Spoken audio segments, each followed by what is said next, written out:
right. How you doing, brother? You doing good? I'm doing good, doing good. Another off-season weekend to come, and OTAs soon for the Dolphins and mini camp. So we're at that part of the off-season. Yeah, we are. And so Cam reported that no deal is imminent with Jaylen Ramsey, which I'm confused. So no deal is imminent, but Schefter threw out that there's been more interest than people think. So was one guy actually just doing a favor for an agent, and then the other guy in Cam, is he just reporting what's actually going on? Yeah, I mean, there's probably two sides to it. It's nothing is set like imminent, as in going to happen right away. I think right now it's becoming clear that the Dolphins will just wait to the post June 1 mark so that they actually save money toward the cap instead of lose money. I mean, I always thought I get that part. Yeah. But who's full of shit? Who's what? Who's full of shit? Sorry, say again. Who's full of caca? Who's full? Mierda.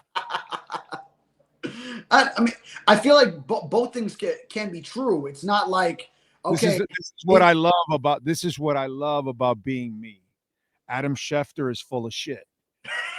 This is what I love about being me. I think he's saying interest about any franchise or any player or any agent or any writer or any podcaster or anything or anybody. I'll call anybody out. And Adam Schefter does a lot of this bullshit. So what he was doing is doing a favor for Jaylen Ramsey and his group, whatever. Okay. And then here we go. But Cam's like, nothing imminent, because there's nothing imminent. It's a difficult deal for the Dolphins to make, because the Dolphins are going to lose no matter how they make this deal. They're taking cap space away. They're losing their best player in their secondary. They're losing the only proven corner that they have. There is not a winning edge for the Miami Dolphins here, because Jaylen Ramsey has put them behind the eight ball.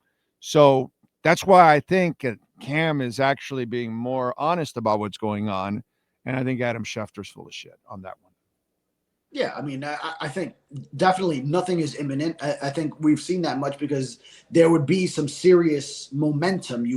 I know we've heard about the Rams, and that would seem like a fit, but it's not, like you said, it's not something that's imminent. We're not at the doorstep of a trade being completed.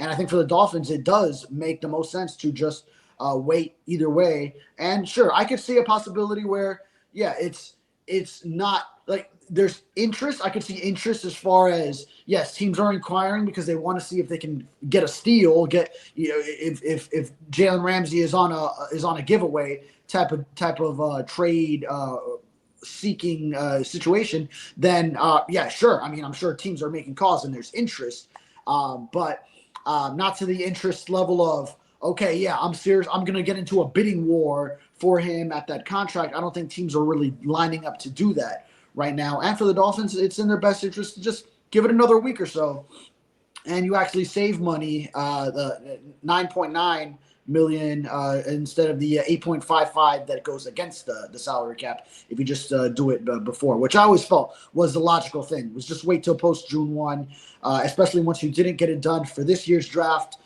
So you didn't help yourself as far as picks that help you in the 2025 season with the Jaylen Ramsey trade. That time came and went. Okay, just give it another month plus from the draft and get it done post June 1. Right. Just out of curiosity, I know there probably won't happen, but Jalen's being a dick. Why don't you become the bigger dicks? You're not really going to get anything in return that's worthy of anything. They're going to give you a super late third day pick, right? Or they're going to make you take a whole bunch of millions, even more as a hit, in order to get a fourth rounder or something, which you don't want to do that either. So why not say, dude, either you play for us or have a seat. And have a seat, sit out the year, ruin a year for yourself. Your body gets a year older. You'll be out of football for a year. Who knows if you'll come back the same? This way, we don't take our cap hit at all, and we don't have to. We gave you the money you wanted. Now you want to back away, and I get it. Look, dude, I've talked to many people in the building. Mike McDaniel's a disaster, and there's so many in there that know it, and they know they're up Schitt's Creek without a paddle with the guy at the helm. So I know enough people in that building that there's no confidence in what's going on, no matter what they spew out in public. Okay, there is not a damn bit of confidence in that building. So I'm just wondering, why not be the complete dick and say either you play or sit out, bro? But we're not going to take a cap hit just to accommodate you and make us, less competitive. I would love for the Dolphins to take a hard stand like that. And I think we've seen it very often, like the Minka Fitzpatrick situation, just appeasing someone, and it doesn't really help the organization. So now you got to play kind of both sides of the fence and stay balanced, because Jaylen Ramsey, represented by one of the top agents in the NFL, David Mulugeta. You want a good relationship with that agent, because he represents a lot of good players and guys that you have had in your building. Also guys that you've let go. Christian Wilkins. Is that why Schefter did him a little favor? Huh? Is that why Schefter did a little favor from Mulugeta there? Is that what's going on? Because he doesn't care if it doesn't look good or not. Nobody's going to remember that. Nobody's going to hold Schefter. Schefter breaks 4,000 stories a week. So if he throws out a little smokescreen, smoke and mirrors bullshit, nobody's going to look at it. You know what I mean? I'll look at it because I'm cynical and I see through all the bullshit that goes on. And you report it safe enough where, nothing happens. And then, I was just reporting that there was interest. It wasn't that because he's also not saying anything is imminent either. It's not like the two sides are like drastically contradicting each other. So right. That's why I'm saying, both could kind of be true. Yeah, I'm not going to believe that. I'm going to go with Cam, and I'm going to say, But I'm saying they don't like directly I love Omar to death, and Omar could call me and ask me to help him move, do him a favor, lend him money, whatever. I'll do it and a drop of a dime. He just threw out a tweet over the weekend. They should bring back Xavier Howard. I mean, that's some crazy ass bullshit right there. You know what I'm saying? That's just some stir the bullshit. That's my friend that I'm putting up for, and I'll call him out for that shit. Who in their right minds would bring Xavier Howard back? Give me a break. He was even a shell of what he was when he was here at the end. Give me a break. You could easily take over Xavier Howard at the end of here. Why would you bring him back? So, we call it out no matter who it is, if it's something crazy, and that is absolutely ridiculous. Now, that's Omar looking out for his boy. I know. Now let me give you something that could be ridiculous, or because of the track history, it could be real. So we just went through a mini camp. I'm just wondering, they go and cut the linebacker, William Bradley King, and they bring in Brett Gabbert. Were they not necessarily impressed with what they've seen so far from Quinn Ewers or even Zach Wilson? I'm just wondering, because it's kind of strange that you would already bring in a fourth quarterback when you haven't even had real practices yet. Big O, I addressed this with a tweet yesterday. I don't know if you saw it. It was Dolphins fans jumping to conclusions, and it was these guys parachuting off skyscraping buildings. I think that's a big conclusion you're jumping to based off the signing of a fourth quarterback, which is kind of like a common practice in the NFL. The Dolphins have done it the last couple of years with the Gavin Hardison kid that they had, and then he threw a bunch of interceptions in an OTA, and then they let him go. But like James Blackman was a fourth quarterback. They bring in extra arms. So like when Tua was holding out, they had the other three guys going with no, but that's a Tua holdout. And but you don't have to give him that many practice reps. You keep his arm fresh. You don't put him through all that. Get the other guys reps. So. I'd give you the benefit of the doubt on all of that if we were talking about a competent coach. We're not talking about a competent coach. We're talking about a guy that is completely lost. He had Skylar Thompson around him for 3 years and had no fucking idea that he could play. And when he brought in Tyler Huntley to finally start, he kept Tua's offense in there instead of catering it to Huntley. Okay? This guy doesn't help Tua. He gets the plays in late. He doesn't stick to the run. He took him forever to implement a goddamn tight end. He won't implement a big receiver in the offense that helps a short quarterback standing behind tall men. Now, there's a lot of stupid things that Mike McDaniel has done. And the one thing that he isn't is a quarterback guru. Okay? He never developed Tua. Tua did everything on his own, has done everything on his own. The only thing that Mike McDaniel ever did was show confidence in Tua. That's it.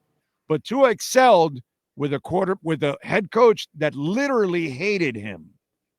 Literally hated him, and he still won more than he lost, threw more touchdowns than interceptions, and had no offense, no offensive line, no weapons, nothing, and he still did better than worse. So to me, Mike McDaniel hasn't done jack shit with a quarterback. So I don't trust him with Quinn Ewers. I don't trust him with Zach Wilson. And I think he's a detriment to Tua. So when you bring in Brett Gabbert and you have the terrible history that you have with us at quarterback, I have to question it, my brother. I have to question it because Mike McDaniel has zero credibility. I can't back you on that one, Big O. I know you're on the because the bar that you're setting for how Tua was successful for the first 2 years of throwing more touchdowns than interceptions, that is a very low bar. You should at least double your touchdowns and interceptions, even when you're just starting off. How can you do that with no offensive line, no running game, and no receivers? He didn't have a good receiving room. He had Jaylen Waddle as a rookie. That's it. Like Matt Collins was a top. Mike Gesicki he did have, and Mike Gesicki was part of the offense back then. Devontae Parker could go up and get a ball and help him if he just lobbed it up to him. But still, yeah, no, I will give you that. The receiving room was nothing to write home about. Deadlock, dude. Yeah, Jesse neither was the line. Jesse Davis was on that line. An Eichenberg that is terrible now and was terrible then. An Austin Jackson that wasn't even coachable at that point because you didn't have the coaches to actually coach him, because now they actually have offensive line coaches. You know what I'm saying? Nobody was going to win 2-1 with that talent and that coach, dude. You had a head coach that could not have how many quarterback coaches, how many offensive line coaches, how many offensive coordinators during his tenure? Oh, every year it changed. Come on, dude. You do not. Tua was exceptional considering the chaos and the hate for him. Okay, considering you had no considering the cards against him. Minds running the show. Okay, none whatsoever. No offensive minds. Tua was exceptional. Okay. Yeah, he was fine. Waddle with a broken finger and broken. He took a year 3 leap. It was a leap in year 3 when Mike McDaniel first took over. He was never going to lead the league in anything under the previous systems with Brian Flores and the changing of offensive coordinators, changing of play callers all the time. And then we've seen him lead the league in passer rating, in yards per attempt, in total passing yards, in completion percentage, all in different seasons since Mike McDaniel took over. So I think it does go. Yes, the confidence was a big part he of won a national championship at Alabama coming off the bench. The guy that won the Super Bowl, the guy that won the Super Bowl was forced to transfer because of Tua. The problem here is that you don't build the team around him the right way, and you don't give him the weapons to succeed.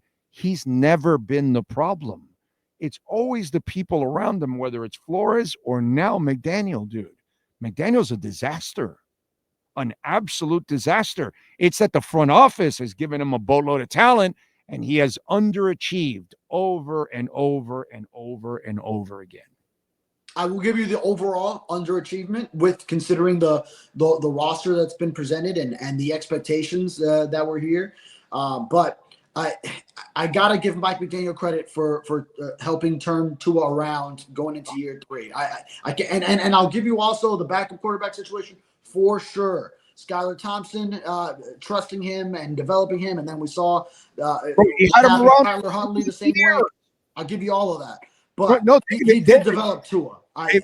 David, I can't side with you on that. David, what he did with Skylar Thompson is unforgivable. Do you understand that? Oh, that's a fireable offense.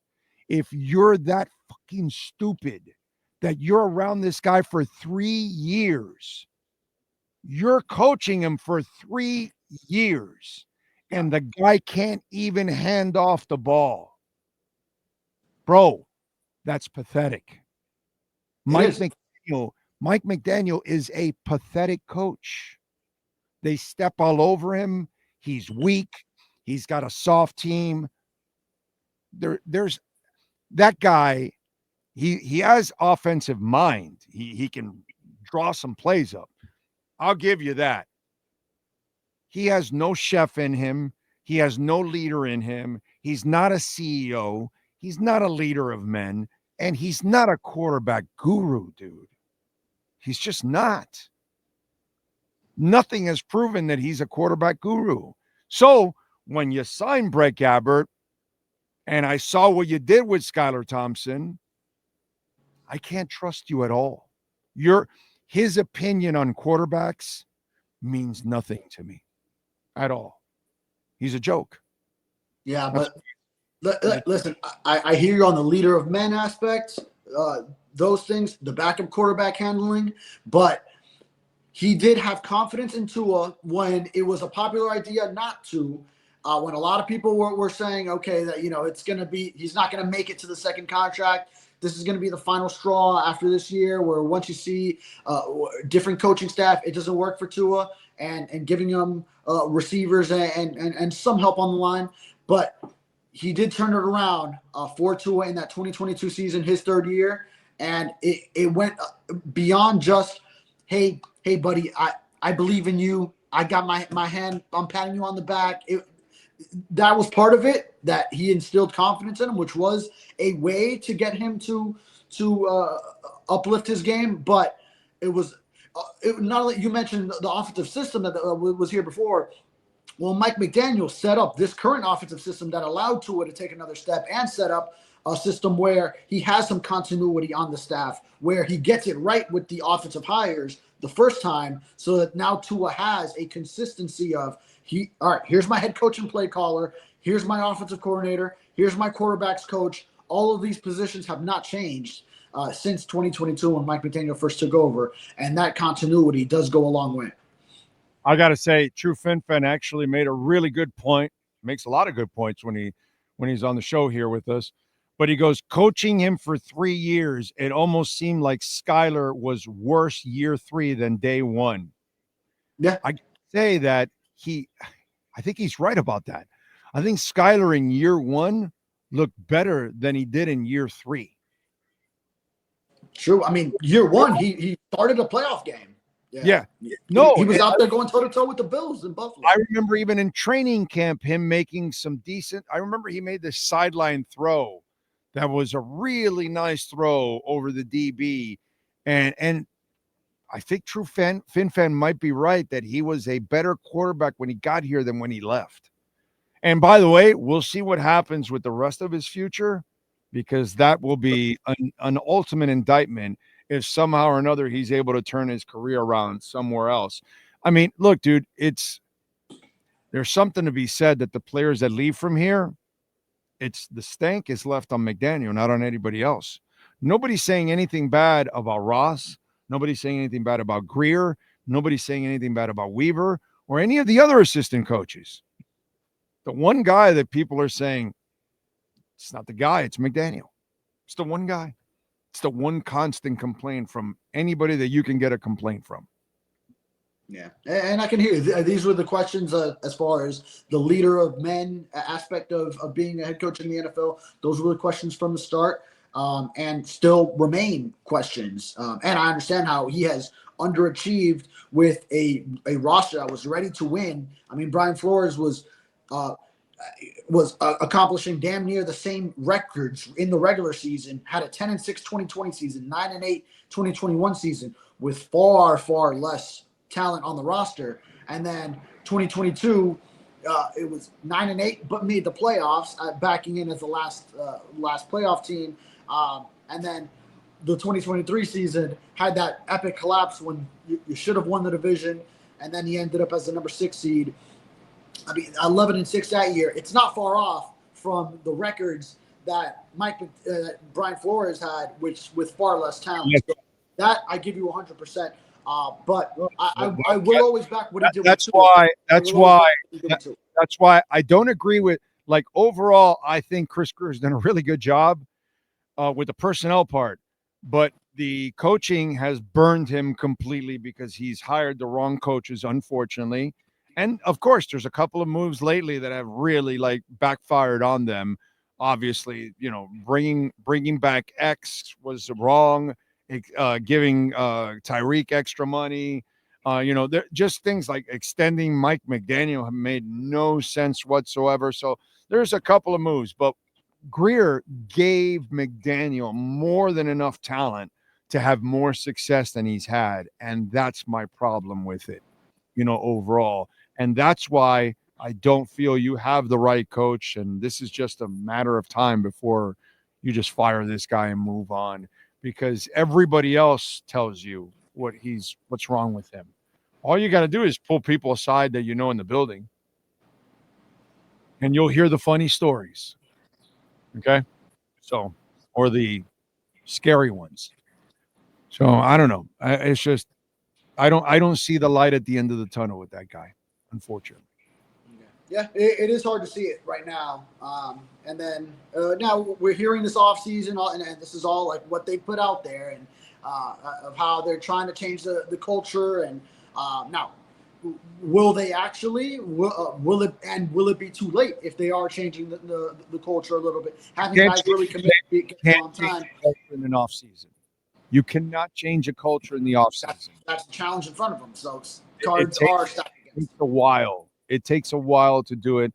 The Panthers did not go from soft to the toughest team in the NHL in a half a season. No, it took them a while. It took them a couple seasons to start bringing in those kind of players and get that turnover. And you've got to have the right coach, which obviously they don't. So, that's not only the players, you also need the coach. And that's the problem there for me, at least. It will be a challenge. I won't count them out entirely from being able to do it, but it will be a challenge, and I would put the odds at less likely than yes that it does transform over this offseason. Welt Rheaume 954-966-4646 for lawyers you can trust. Bankruptcy, homeowner property damage, personal injury. The consultation is completely free. Give them a ring. Anywhere in Florida, they can take care of you, and they've got their own adjusters. So if you have any damage, they will send their adjusters. Never call the insurance company. Call Welt Rheaume. Hurricane season's coming up. You want to save this number on your cell phone. 954-966-4646. What do you got going on Memorial Day weekend, sir?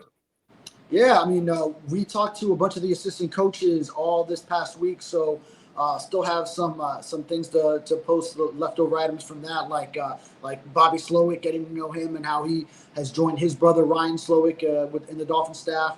I'll touch on the new special teams coordinator Craig Ackerman and what he's trying to do with that unit, and already had posted some files on Robert Prince, the new wide receivers coach, talking about Tyreek Hill and how he's interacted with him this offseason. The interesting comment that Butch Barry made, offensive line coach, on Liam Eichenberg being a glue guy for the O-line, and why he was brought back, which was obviously a hotly contested transaction this offseason. So a bunch of stuff already there, and that I will continue to roll out over the weekend. we had a guy here. His name was Garner. I'm trying to remember the first name. If anybody can help me out, this was a while back.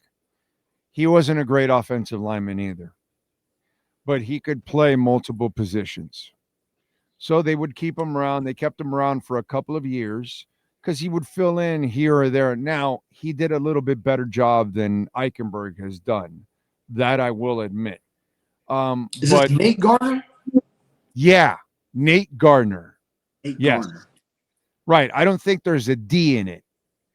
It's not Yeah, Gardner. Garner. Yeah. Yeah, I Not, think it's not, Nate not like Gardner. not like Daryl Gardner. Nate No, Garner. I Yeah. think if I remember correctly, it was Nate Gardner. And Yes, so Nate. Luis Benito says number 75. There you go. Thank you, Luis. And he wasn't a great lineman either. Now, he was slightly better than Eichenberg because he stayed on his feet. Mm-hmm.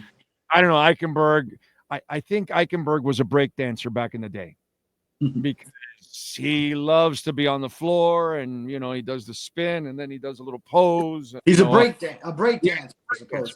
I know Eichenberg deep down inside is he's probably in the locker room. Ain't no stopping us, and he's probably a really big fan of the of those breaking movies back in the day, Breaking 1, Breaking 2, Boogaloo, Electric Boogaloo, and all that. He must love that. Anyway, Nate wasn't a great lineman, but he played multiple positions, and every team has got to have those kind of guys.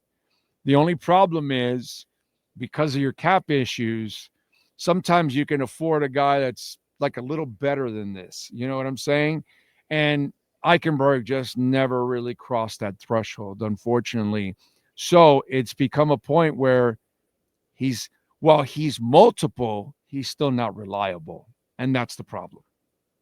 Yeah, I mean, for all the flack that Liam Eichenberg gets, I am just fine with him being a reserve, versatile offensive lineman that can fill in at multiple spots. That if someone goes down, yeah, you have to rely on him then. I don't like last year how the plan was that he had to go out there and be your starter.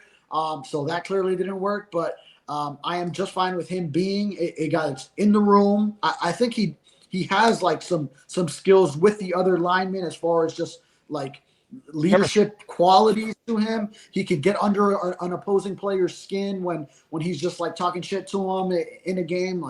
But obviously he has to stay on his feet.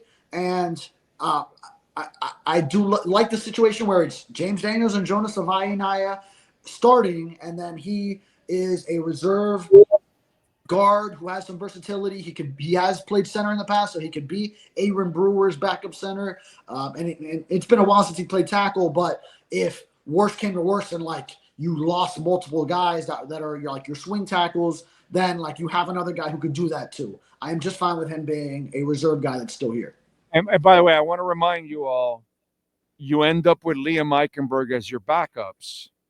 Okay? I hate to do this, but I got to do this to you. Watch the Panthers. You're going to see players come here this past season. They take less. They adjust their salaries. A role player will come here like an AJ Greer will help you out. The Dolphins' failures the last couple of years with Mike McDaniel did not create a winning environment. So people left. So the Calais Campbells of the world don't want to stay here. You want a great backup like Kendall Lamb? He says, F you, I'm going to Philadelphia, right? I think is where Kendall Lamb went. Yeah. You understand? So if you want, they used to have better backups here. But as you continue to fail as a team with your leader, so-called leader, people will not sacrifice to be here or come here because there's no success going on with the Dolphins. With the Panthers, you have watched 6 straight years of the playoffs. You've watched them now go to the Stanley Cup 2 years out of the last 3. And at the same time, they have grown. And once again, they're dominating in the playoffs and going deep. So at the end of the year in the offseason, yeah, they may have to re-sign a guy, but then they're going to have another veteran that's going to say, I'll join you guys for a little less money because I like the way you guys play and I got a shot at really winning. And that entire environment has never been built with the Miami Dolphins under Mike McDaniel. It would help. It helps any team that if you're a great football team, their players will adjust a little bit to come to you. You don't have that. So your backups are going to be the Eichenbergs, not the Nate Gardners or even the Kendall Lambs. Your starters, well, you're going to lose people like a Calais Campbell. You're going to lose a lot of leadership like you have because they don't believe in the leadership. Sadly, this is what happens when you go year after year and you continue to fail like Mike McDaniel has. This is what happens. Yeah. Well, I would say there was a time when there was that sort of players willing to take less money to be in this situation. I feel like there was like positive momentum at the beginning of the McDaniel tenure, and then last year went the way it did, and obviously guys aren't going to prime veterans aren't going to follow up on that going into this year. So that's why, yes, you are in the position you're in now going into 2025. And that's where Grier and company have failed. Their coaching, unfortunately, their coaching hires have just not panned out. Flo and now, Mike McDaniel. And that's really set the team back. And it's a shame because you had a great window that is now closed shut, unfortunately. All right, my brother, appreciate you immensely. Have a great Memorial Day weekend. We will catch up on Tuesday. Thank you. Yes, sir. You too. You got it. There you go. Welt and Rheaume, 954-966-4646.